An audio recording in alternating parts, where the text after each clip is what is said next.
Hello and welcome. We are Aske, Maria, me, and Sophie, and we'll be talking about macro strategies. So, macro strategies. What does that mean? So, macro strategies are within the translation studies field, and the term macro strategies is something that Anne Scholler has coined. To some extent, or coined, probably not coined, but it is a term that she uses when referring to her overall strategies when choosing and translation. And she, of course, wasn't the first person in the whole world to think of this. Her definitions are related to those of a guy named Chesterman, who is concerned with global and local strategies when making these choices. But what macro strategies deals with are the choices that you make when you're making a translation. Scholler has used the word strategy as she believes it encompasses the primary objective of translations, which is to say that she believes that translation has this goal-oriented nature in which you seek to solve something or you want to achieve this goal naturally. And therefore, she believes there's these two strategies that you have to choose between, which is a source text oriented strategy or target text oriented strategies.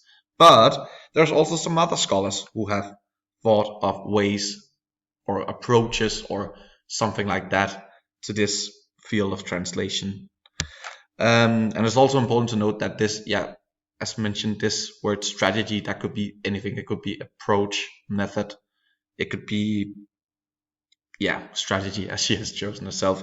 It's just to say that they work with similar ideas and similar ways of coming up with solutions to translations, but they use different terminologies with regards to this. For example, Venet and Darbonet, they operate with these dichotomies where you have to choose between a primary direct translation or an oblique translation. There's Nida, who considers the either you have to make a translation that is focused on formal equivalence or dynamic equivalence, and Newmark, who thinks you have to consider either the semantic translation or communicative translation. Torre, who considers an adequate translation or an acceptable translation. Minucci, who considers a foreignization translation or a domesticating translation. And Christian Nord, who considers a documentary translation or instrumental translation. Or Jacobsen, who considers an imitative translation or a functional translation. It's important to note regarding Venet and Darbonet's direct translation and oblique translation that they resemble Scholler's micro-strategies. But for them, Venet and Darbonet, this direct translation and oblique translation is a macro strategy that encompasses way more than my nose went there. That encompasses way more than Scholler's micro strategies, as there of course are there as Venet and Darbonet's direct translation and oblique translation as a macro strategy has their overall own sets of micro strategies. With that being said, I think another important scholar, or in my personal opinion, Venuti is rather interesting because some of the things that he focuses on in his dichotomies is that he believes that there's this foreignizing translation and a domesticating translation, in which the domesticating translation is something he believes that has dominated Anglo-American culture in the recent times and has led to some strategies or translations being, they kind of remove these foreign examples that could be in a source text in the target text and kind of make them more readable for the Anglo-American readers. And therefore he considers this way of translating in which you foreignizing translation, or no, a domesticating translation, he considers as being ethnocentrism and racism and cultural narcissism and imperialism. Moving on, last thing I want to mention is that although these different scholars have different ideas and they differ very much, they all seem to agree that when making a translation, one of the things that is almost they agree on that when making a translation, it is almost impossible to copy the exact meaning over from one text to another. And I also believe that the primary option you have to choose between is what is a focus on form and context or semantic meaning, or in Charlotte's term, thus a source text oriented macro strategy, or they also seem to all agree on that you have to choose between that or the effect of the target text, which would be a target text oriented macro strategy according to Charlotte's terms.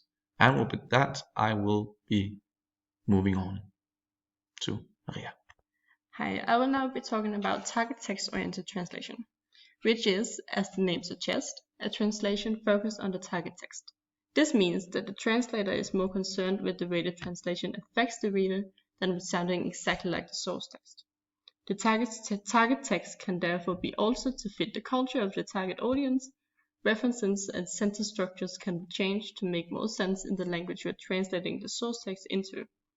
The microstrategies that can be attributed to this microstrategy are permutation, deletion, substitution, addition, and adaptation, as these are all strategies that alter the source text in a bigger way than most source text-oriented strategies, by adding, removing, or completely changing the meaning or place. Some examples from texts we have dealt with this semester are Jørgen Madsens translation of Darwin, Balladen om den forsvundne mumie, and the article about Robin Williams. The reason for these being target text-oriented are different, but the main reason is that they are more focused on the effect on the audience than with recreating the source text exactly. Balladen om den forsvundne mumie is a children's book, and therefore needs adaptations so English-speaking children will understand references being made that are not universal. Articles are also generally more target text-oriented, as they tend to behave as a mediator between parties rather than being a communication with someone else's communication. Macrostrategies are a spectrum, and while none of these are 100% target text-oriented, it is clear that they are leaning more that way than literature, for example. Some texts from this semester that are kind of in the middle but slightly more target text-oriented are Tea Party Baggers and Henrik Palle's article about Game of Thrones. What these have in common are a heap of culture-specific references that might need to be adapted into the target culture for the audience to have a clue about anything in the article, though the general essence and humor needs to be kept, as that is an essential part of the source text. If a translator were to do a completely target text-oriented translation in these, most of this would be lost and at least changed very drastically. I will be talking about the source text-oriented macro strategy. As a target text-oriented translation has a main focus on the target text, a source text-oriented translation has a focus on the source text that is being translated from. In other words, the translator focuses on the form and the content of the source text rather than being focused on the intended audience of the translation process. Moreover, the translator tends to be more true and loyal to the original source text when a source text-oriented macro strategy is chosen. In contrast to the target text-oriented macro strategy, with this strategy, the translator tends to translate more faithfully rather than making new sentence structures and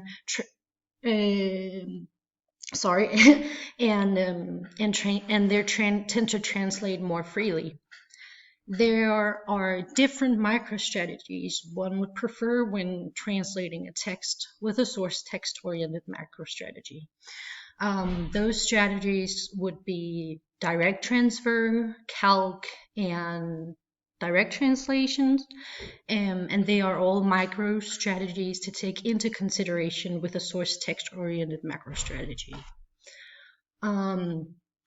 E.P. Jacobsen's translation of Darwin's On the Origin of Species is an example of a translation wherein the macro strategy is used, where the macro strategy is the source text-oriented macro strategy.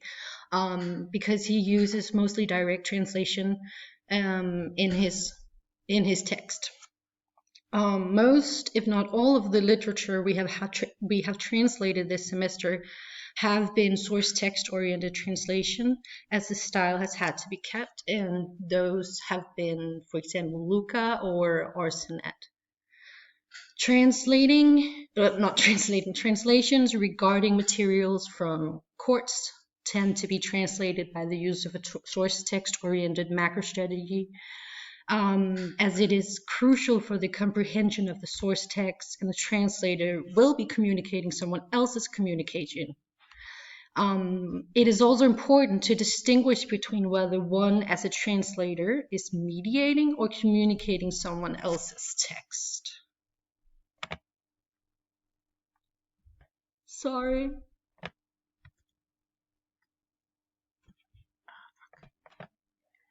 When choosing whether one or the other macro strategy is best fitted for your assignment, Schollaert mentions some points to consider beforehand. Firstly, you may consider whether you are expected to focus on the form and content of the source text or on the effect of the target text. Secondly, consider your own role as translator. Are you expected to act as a communicator of somebody else's communication or as a mediator between primary parties? Finally, you may consider whether your translation should appear as an overt or covert translation, that is, whether the target audience is aware of the target text being a translation or not.